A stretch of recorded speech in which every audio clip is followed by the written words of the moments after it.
Dans cette vidéo, je vous montre comment j'ai réalisé un lit peigne pour aller dans un fourgon aménagé. Je vous explique la conception et la réalisation à partir de bois brut. Mais bien sûr, vous pouvez acheter des sections déjà rabotées.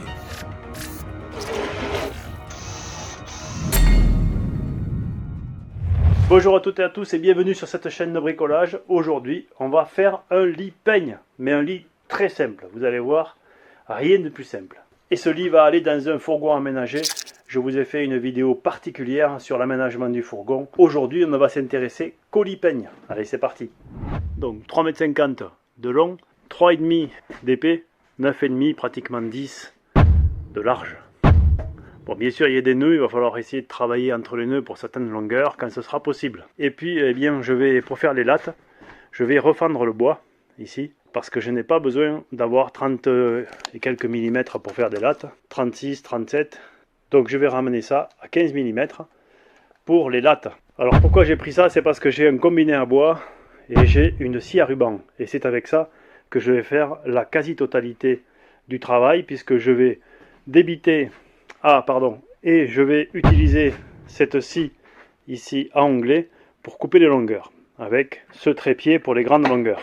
Donc je débite ici, je vais dégauchir une face ici, je vais refendre ici, et ensuite je mettrai la longueur finale ici. Alors bien sûr, vous pouvez faire différemment, tout simplement en fonction du bois que vous avez ou du bois que vous trouvez chez le marchand.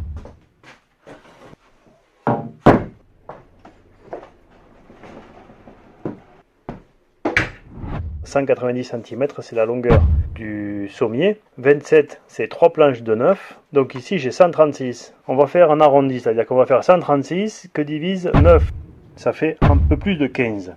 Un peu plus de 15 si on les met côte à côte. Donc on a 3 lattes, 2 qui sont sur une partie et une autre qui va être sur la partie qui va se tirer. Pareil de ce côté. Donc ici, j'ai 15 espaces. Un petit peu plus de 15 espaces. Donc ce que je vais faire, c'est que si j'ai 15 espaces, ça veut dire que je peux faire 8 et 7. Donc je pourrais faire 8 de ce côté et 7 de celui-là. Et ça me laisserait un petit peu de jeu. 15 fois 9, ça fait 135. Donc sur les 15, j'ai à peu près 1 cm, donc 1 mm de jeu entre chaque latte. Ça fait pas beaucoup. J'ai un espace, une latte. Un espace, une latte. Et ainsi de suite, jusqu'au bout, une latte et un espace. J'ai un espace de plus que j'ai de latte. Une fois que ce sera fermé, ici, je vais laisser 2 cm. 136 moins 2, ça fait 134. Et ici, un espace plus une latte. 2 et 9, ça fait 11. Donc je vais regarder combien j'ai d'espace ici. Combien ça fait 134 que divise 11. Donc ça ferait 12 espaces ici. Je vais dire l'inverse, c'est-à-dire que je vais faire 134 que divise 12. Ça fait 11,16. Donc on peut essayer avec 13 espacements pour voir ce que ça va donner.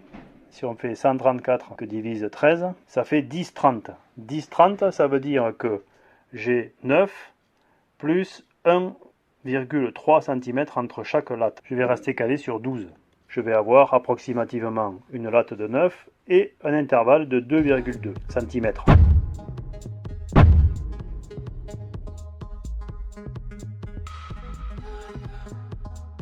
Si on regarde l'espacement, si on fait une proportion, on a du vide et là on a une latte. Là on a du vide et là on a une latte. Donc ça c'est assez bien, surtout que quand on va tirer, on va se retrouver avec du vide et une latte. On va simplifier, on va mettre un carreau, une latte. Quand on va avoir le sommier fermé, on va être comme ça. 3. Voilà, ça va faire comme ça tout le long. Donc on aura 2 ici, 9, 2, 9, 2, 9, etc. Et on aura 9, 9 et 9. Donc tout ça, ce sera plein. Ça, ce sera des lattes. Par contre, quand on va ouvrir le sommier, on va se retrouver comme ça. Donc on aura 9, 9, 9, 9. Mais ici, on va se retrouver avec 13, 13, 9, 9. Et 13, ça fait une grosse latte qui est manquante. On aura 10 lattes de ce côté et on aura 8 lattes de celui-là. Et celui-là, il va lui manquer, ici, le matelas va déborder un petit peu. le matelas va venir ici. Il va venir de déborder de 9 cm.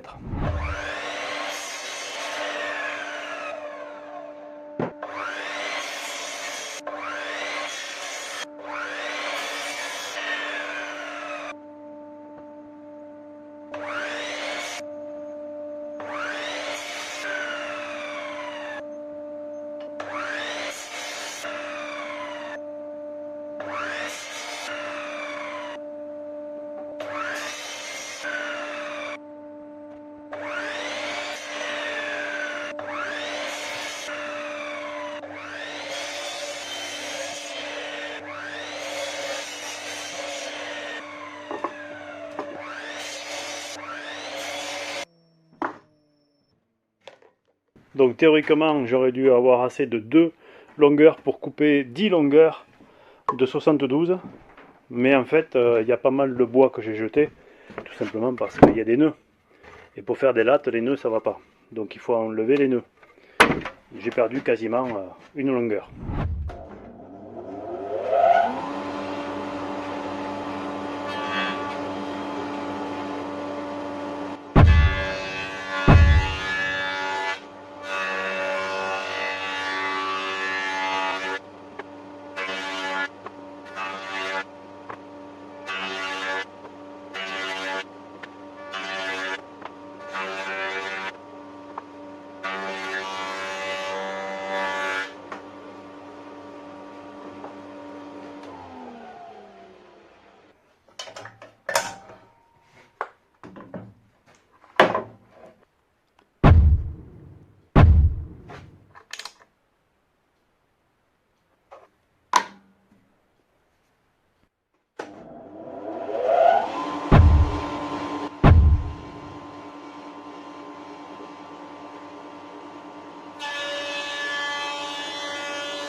Voilà la simulation du lit peigne.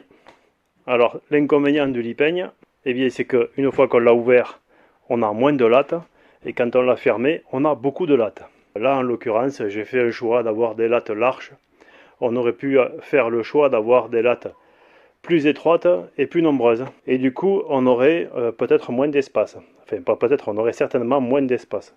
Mais on aurait moins de solidité. Parce que là, il faut quand même avoir un peu de solidité. Si on se pose sur une latte, on peut supporter plus de poids que si on la coupe en deux et si on se pose sur une latte. Parce que des fois, eh bien, on se pose que sur une latte. Alors, si elle est étroite, elle va casser, quoi. Celles-ci font 9, on ne peut pas faire moins. Ce ne sont pas des lattes stratifiées, ce sont des lattes en bois massif. Donc, elles sont moins solides. Du coup, elles font 13 mm d'épaisseur et 9 cm de large. Et pour un lit en 190, je pense que ça va faire largement. J'ai détaillé dans plusieurs épisodes l'aménagement de ce fourgon.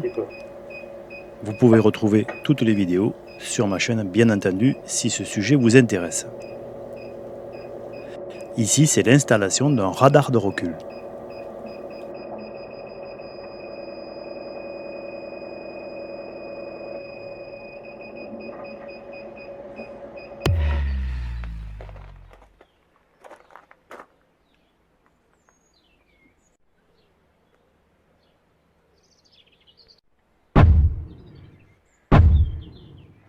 Donc une fois qu'on a fait ce montage, qu'on a vérifié les hauteurs et l'espacement ici, pour utiliser l'espace au maximum, ici ce lit est fait 140. Donc une fois qu'on a fait ça, eh bien on va pouvoir ici valider la hauteur des pieds et faire des pieds.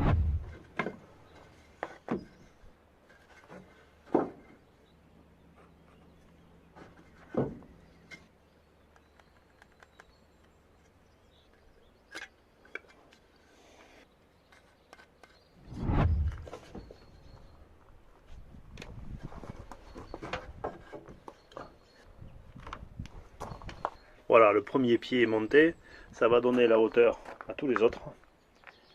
Et je vais faire la même chose partout. Sauf là-bas où je vais faire des découpes dans la planche horizontale et donc j'aurai pas besoin de pieds là-bas. Le fait de ne pas mettre de pieds au fond, là je les ai mis pour le montage, mais le fait de ne pas mettre de pieds au fond, ça va me permettre d'avoir un espace de stockage beaucoup plus important.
reste à fixer là-bas dans le coin et puis ce sera bon. Il y a un petit ajustement à faire là-bas pour pas que ça grince comme ça. Et puis c'est terminé. Donc c'est assez simple, c'est rudimentaire, mais c'est efficace. L'avantage c'est que on va pouvoir avoir un lit ici complet qui fait 190 par 140 et puis quand on veut le rentrer, eh bien on le rentre comme ça.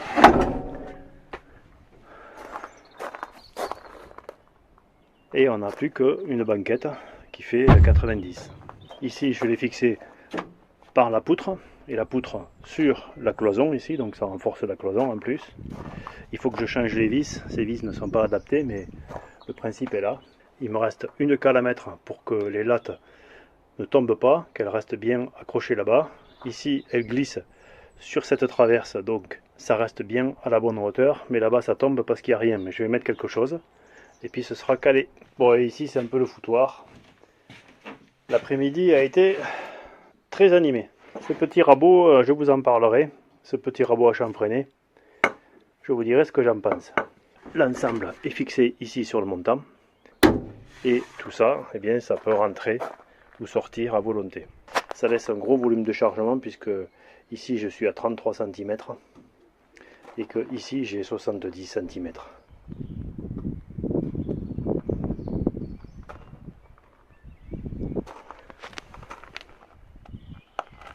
Alors le rangement à une main n'est pas facile, mais si on s'y prend avec les deux mains et qu'on pousse bien droit, eh bien il n'y a aucun problème.